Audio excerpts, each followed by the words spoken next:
It's working, right? It's working. Two hands. Two hands, what's up?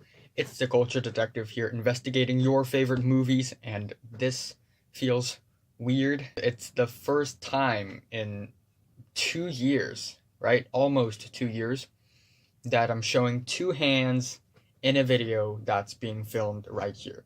So I feel great. I feel fantastic. Yeah, I was thinking, yeah, this works too.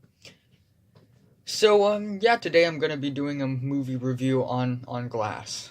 Now I don't know what to do with both my hands. So yes, Glass by M. Night Shyamalan, one of the most anticipated movie of 2019. I've been waiting for this movie for quite some time. First of all, if you don't know who M. Night Shyamalan is, he is a really infamous director who had directed shitty movies like The Last Airbender, The Lady in the Water, After Earth, and he had also directed great movies like The Sixth Sense. We also have Unbreakable and Split, which are the two movies that precedes this movie, Glass. Unbreakable is a movie dropped in the year 2000 with Bruce Willis and Samuel L. Jackson, and it is a very personal and inspiring and motivational and absolutely beautiful movie about gaining superpowers and learning about them and learning how to use these superpowers to help people so you could find your life purpose. And it's a slow burner, but it's a very rewarding and redeeming slow burner. And then in the year 2016, we have the movie Split, which I surprisingly love a lot because not only is it really well shot and the performances are really amazing by James McAvoy, it's such an interesting and refreshing take on horror movies and superpower, both of them combined. And it's it's really, really crazy that at the end of Split, we are revealed that Split is basically the second part to the trilogy that M. Night Shyamalan has set up. And the last film of the trilogy is Glass, and it had finally arrived. So, yeah, I still have two hands. This is insane. So, let's get into the pros first before we talk about the cons. First of all, I want to say that the premise of the plot of the movie actually has a lot of potential in it because it is interesting as hell. It is really interesting to see Kevin Wendell Crumb interacting with Mr. Glass and the Overseer, which is the nickname for David Dunn. Oh yeah, by the way, if you haven't watched Unbreakable and Split, I don't recommend you to watch Glass. But if you really haven't watched them, well, David Dunn is a regular man who suddenly realized that he had superpowers. He is really strong. And then we have Mr. Glass, who is really weak physically, but really strong mentally.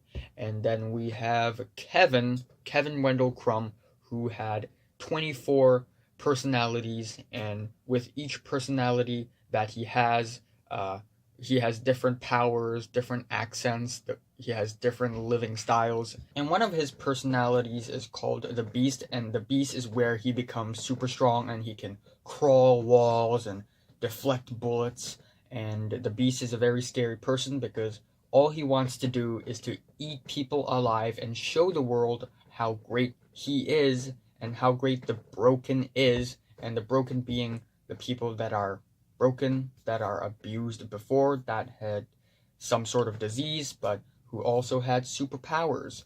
So Mr. Glass wants the world to see as well. So Mr. Glass and Kevin came together and teamed up, basically.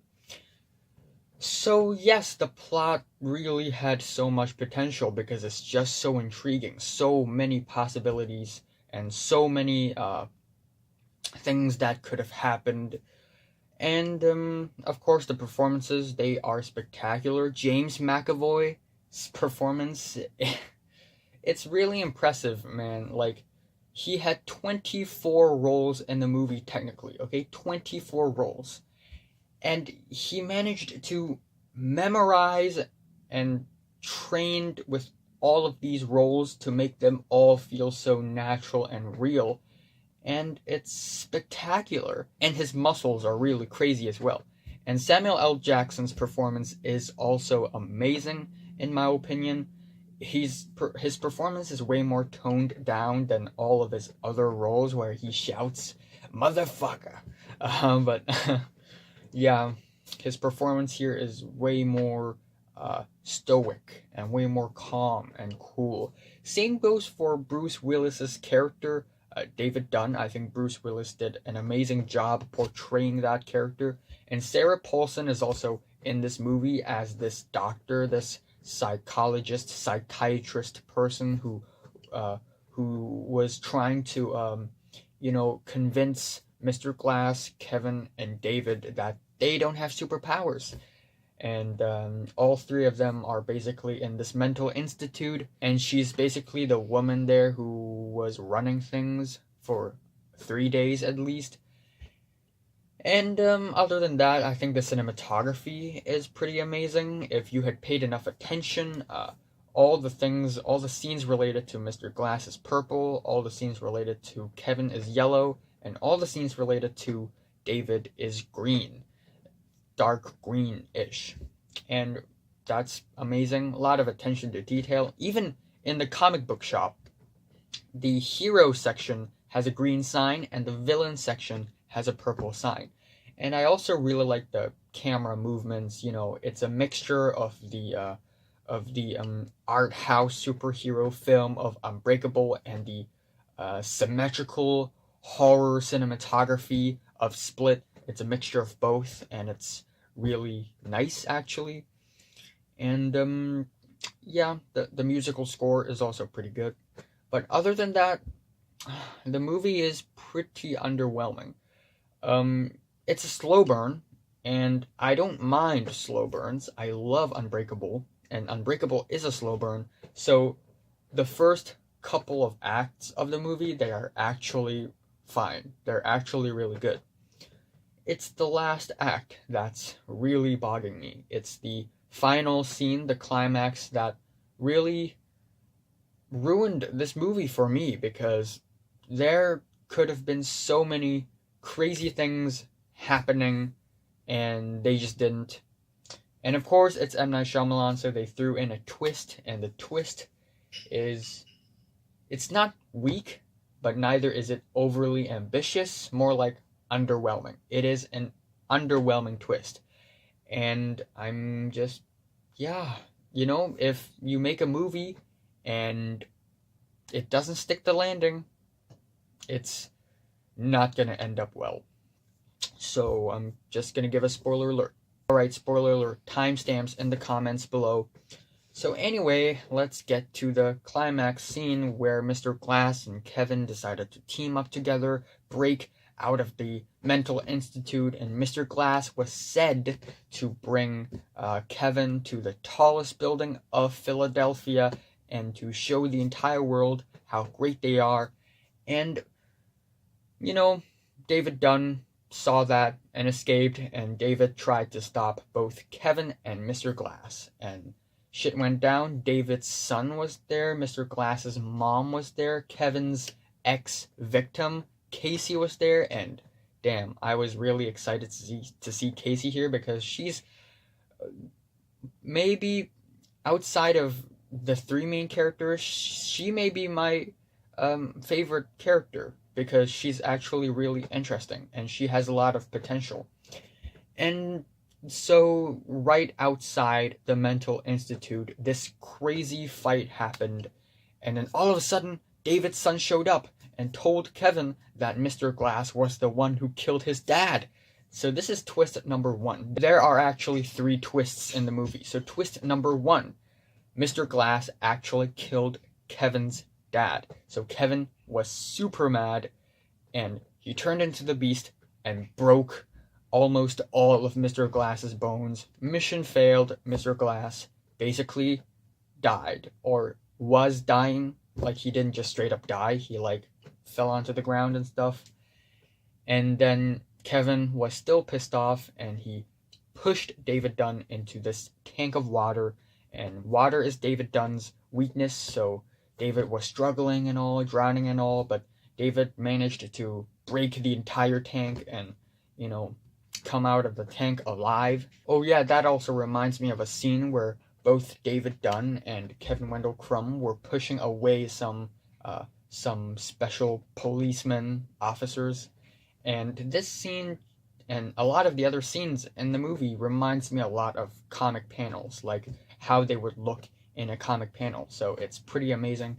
Anyway, back to the climax of the movie. We have Kevin trying to kill David, and then, he failed. David was still alive, and the crazy police officers came, and they shot Kevin when Kevin was Kevin and not the Beast, and they also drowned David Dunn. Yes, David Dunn wasn't drowned by Kevin. David Dunn was drowned by some random police officer, and all three of the characters died. Why? Why? Why? That's such an unjust way for David Dunn to die, okay? That's such an underwhelming way for him to die. He is the central character of all the three trilogies, and yet he dies like this? I mean, I know it's realistic, but really, it just does the character no justice whatsoever. It's actually infuriating that David Dunn died like this. And I also find it really underwhelming that they didn't show that Casey has superpowers, because right at the end of Split, Kevin suddenly changed his mind and didn't decide to kill Casey because Casey was also broken, and Casey was also the pure, and Casey was also one of them. So I thought Casey might also have superpowers, and that could be really, really interesting. But no. I guess maybe Casey had superpowers, and that is to, I guess, make people feel like, I don't know, good, like turn people nice and all that, like empathy and all that, because whenever Casey touched Kevin, Kevin turned into Kevin himself. But other than that, it's a really underwhelming ending. We have the second twist, where Sarah Paulson's character, Dr. Staple, revealed that she's actually in a secret organization in order to stop all the people in the world with superpowers. And it's such a useless twist.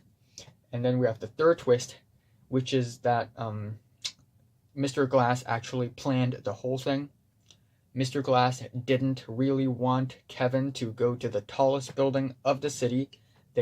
Mr. Glass actually wanted the fight to happen there, and because there are many security cameras there, so Mr. Glass could use these footage and show the world that superheroes and supervillains actually exist. So it's more like an origin story than an actual character arc, than an actual showdown. So yeah, I just wish that this wouldn't be the twist. It's just really underwhelming. And yeah, at the end, it's like as if all the three characters, that is Casey, Mr. Glass's mom, and David's son, it's like as if they know that they are in a comic book movie, so they didn't hate each other or anything, even though Mr. Glass and Kevin hates David Dunn. And, they decided to, reveal to the entire world that superheroes exist by showing them video clips of Kevin pushing over a car and David Dunn breaking people, breaking cars and all that. And, really, if you were to be realistic, people would probably go crazy over the video for like a week or so, and then they will move on with life, because that's what happens with all the viral videos in the world. But whatever.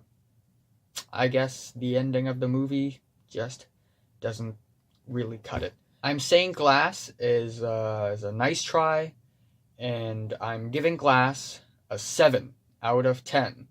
So, have you watched Glass from 1 to 10? How much did you rate it? Like if you like it, hate if you hate it, and subscribe it.